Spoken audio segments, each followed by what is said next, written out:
破碎。可說艱苦的歷史怎會了無心趣？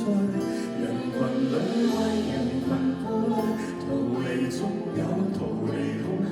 是走近是遠去，誰散與聚，都居於心裏。紅塵飄泊，在一日默然回首，和誰還是一對。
誰無唏噓，年年適應，年年老去，而只為是沉澱精髓。